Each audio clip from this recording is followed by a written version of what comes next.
So in this lesson, I'm going to talk about the unitary method with fractions. So what happens here is that the value is given for a number of parts of a quantity, and then we can find the one part of the quantity or the whole quantity. So for example, here, if you have the value is given is $480, and that value is given for 4/7 of an amount of money. So we know 4/7 parts is equal to $480, and then we can use this information to find out one part of the quantity. So for one part of the quantity will be 1/7, and then we can use that information to find any parts of the quantity. For example, in this case 6/7, and then we can also use that information to find the whole amount of any quantity. So in this case, $480 is equal to 4/7 parts of the money, and then we can always use the unitary method. Unitary method means unitary means the unit, and unit means one. So whatever part of an amount is given, or amount or any quantity is given, the first step you can do is you always need to find is the unit part, so 1/7, and then you can use that information to find any parts. So if it's 6/7, it's easy because 1/7, whatever you get here, you multiply by 6 gives you the value of 6/7 parts, and then you can use this information 1/7 unit information, unit part of the fraction. You can find the whole amount, and for whole amount, because it's 7/7, it will depend on what fraction you will get for the whole amount, depending on what information is given as a part. So here, if you have 4/7, whole will be 7/7. If you have 3/5, the whole will be 5/5. So it will depend on what you have in the denominator. So I'm going to start with this information here, and then there's the kind of like explanation of unitary method, and I will try to use this example to explain what is the unitary method. I already talked about it, but I'm going to summarize that one more time. So here, 4/7 of an amount of money is $480. So that is given. So, and you need to find how much is 1/7, and then 6/7 and 7/7, which is your whole in this case, and 1/7 will be the unit part. Okay, so unit, as I said, unitary, unit means one. So I'm going to start with 4/7 is equal to $480. Now we need to find how much is 1/7. So 4/7 is 1/7, 1/7, 1/7, and 1/7. And we have $480 for all of these four 1/7 parts, which means for each part I will have 480 divided by 4. So that is the amount which will go for each and every part. So that means this is 120, 120, and $120 each. So you can see from here, so how many 1/7 parts I will have in 4/7? 4 parts. So 1/7, 1/7, 1/7, 1/7. So whatever is in the numerator, that many you have to, whatever is the total quantity given, you need to divide that total quantity by a number which is in the numerator. So one more time, 4/7, this is numerator, and 7 is denominator. So 1/7 is $120. Now we know 1/7 is 120. Now to find 6/7, if 1/7 has 120, so 6/7 is going to be 120 multiplied by 6. So you get $720 here. So we can use this information to find either another part, because we started with part, and then we found a unit part, and then we can find any part of any fraction here, and we can also use this 1/7 to find the whole quantity, whole amount of money. So 1/7, you multiply this by times 7, so 120 multiply by 7, which is $840. So this will be your whole. So if 4 over 7th was 480, so the whole amount of money, maybe, you know, that can be the case with me. So maybe the total amount which I had was $840. But rather than me telling you that this is the total amount, I wanted you to find out what is the total money I had. And I gave you the information that 4/7 of that amount of money is $480. Okay, so I'm going to just read this. The unitary method is given the value of a number of parts of a quantity. So here the quantity was given to be $480, and how much was that? That value was given the value of a number of parts of a quantity. So the parts of quantity here was 4 over 7, and the amount here was $480.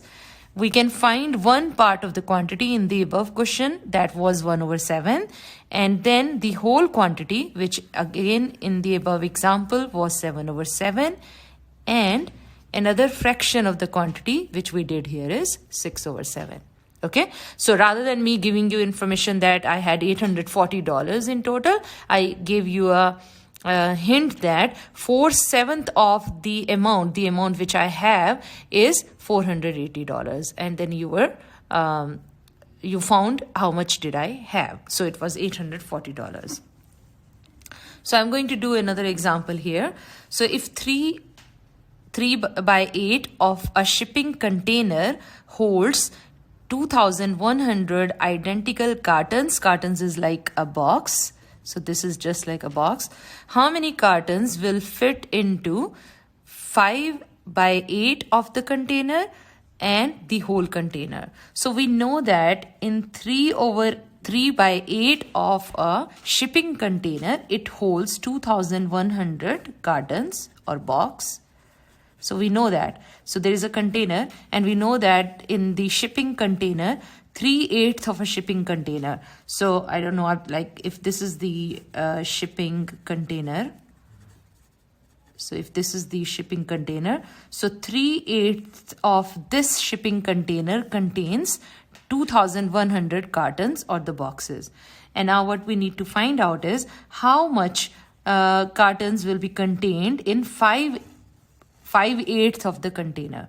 So again, to find 5/8, why do we find the unit fraction first?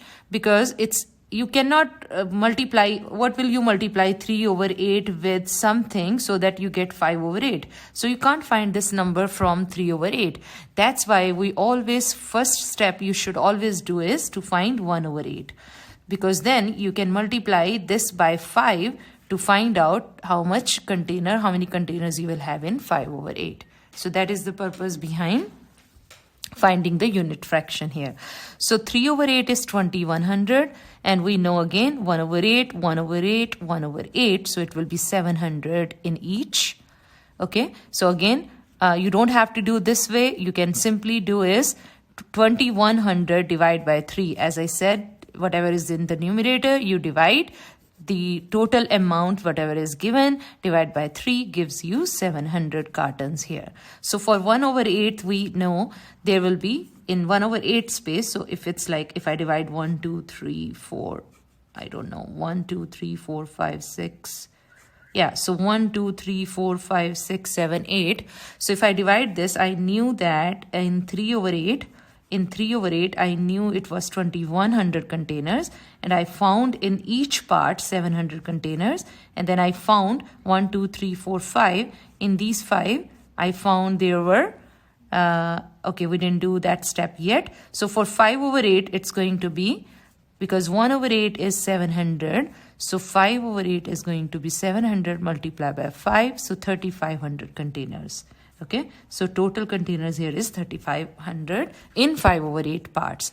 Now for the whole container, again, as I said before, we need to look at what is in the denominator. That is going to decide, because whole is 1.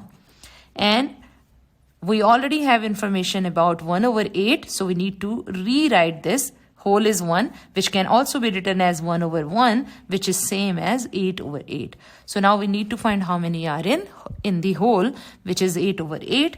So we already know 1 over 8 is 700. So 8 over 8 is going to be 700 multiplied by 8. 5,600 containers can fit into this shipping.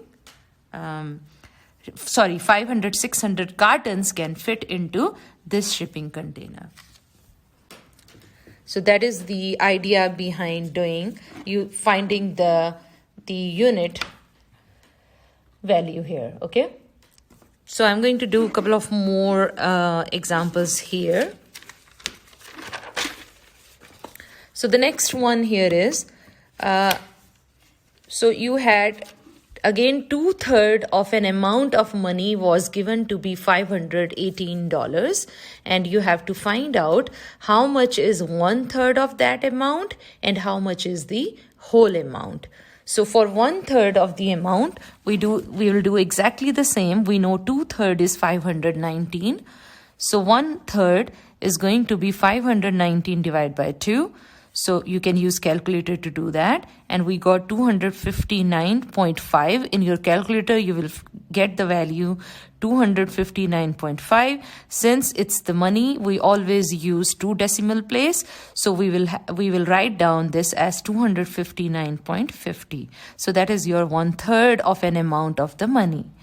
Now for the whole amount, so for the whole amount, we need whole amount in this case is 1, which can be written as 1 over 1, and this is same as 3 over 3. So we need to find out how much is the whole amount using 1/3 is equal to 259.50. So 3 by 3 is going to be 259.50 multiplied by 3. So that is the whole amount which you will get here. Okay, again, whenever you are dealing with money, the answer should be with 2 decimal place. Okay. Now the next question is that 4/5 of a soya bean crop is, the weight of 4/5 of a soya bean crop is 2,104 tons. So tons is one of the measures for weight. Okay. So 4/5 of a soya bean crop is 2,104 tons, and you need to find what will be the weight of 1/5 of the crop, and then what is the weight of the whole crop. So exactly the same way. So 4 over 5th is equal to 2,104 tons, which means 1/5 is going to be, again, you can use the diagram as I explained in the previous one, or you can use whatever is in the numerator. You will divide 2,104, whatever is the quantity here, by that numerator. So 2,104 divided by 4 gives you 526 tons. Now for the whole, we need, whole is 1 in this case, which is 1 over 1. Since here in denominator we have 5, so that's going to be 5 over 5. So for 5 over 5, 526 is for 1 over 5. So for 5 over 5, this is going to be 526 multiplied by 5, which is 2,630.